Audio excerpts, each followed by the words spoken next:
In this video, we'll discuss how we can create visualizations that are used in predictive policing models.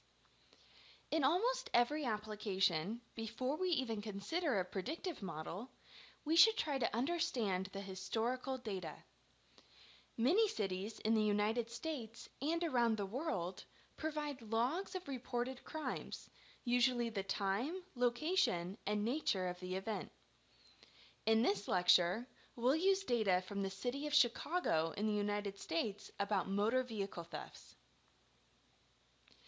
Given this data on crimes, suppose we wanted to communicate crime patterns over the course of an average week.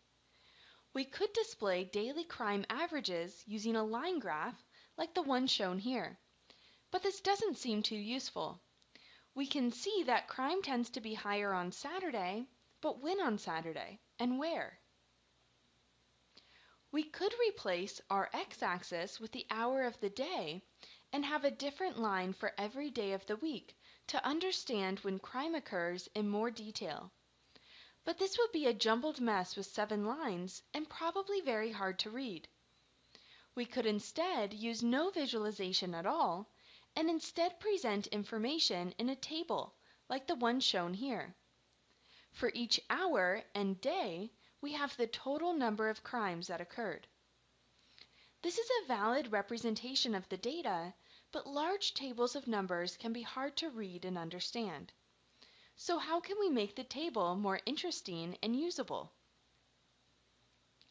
A great way to visualize information in a two-dimensional table is with a heat map.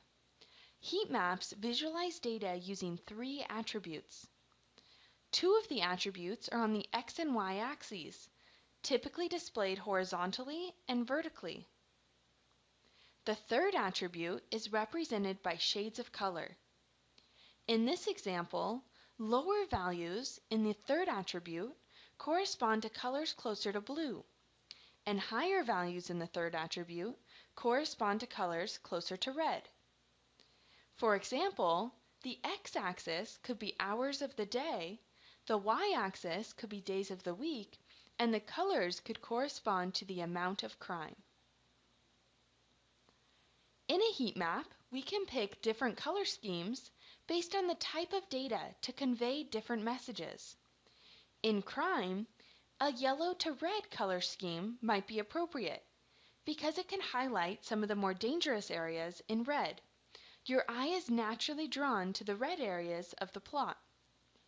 In other applications, both high and low values are meaningful, so having a more varied color scheme might be useful. And in other applications, you might only want to see cells with high values, so you could use a grayscale to make the cells with low values white. The x and y axes in a heat map don't need to be continuous. In our example, we have a categorical or factor variable, the day of the week. And we can even combine a heat map with a geographical map, which we'll discuss later in this lecture. This type of heat map is frequently used in predictive policing to show crime hotspots in a city. In this lecture, we'll use Chicago motor vehicle theft data to explore patterns of crime, both over days of the week and over hours of the day. We're interested in analyzing the total number of car thefts that occur in any particular hour of a day of the week over our whole data set. In the next video, we'll switch to R and start by creating a basic line plot counting the total crime by the day of the week.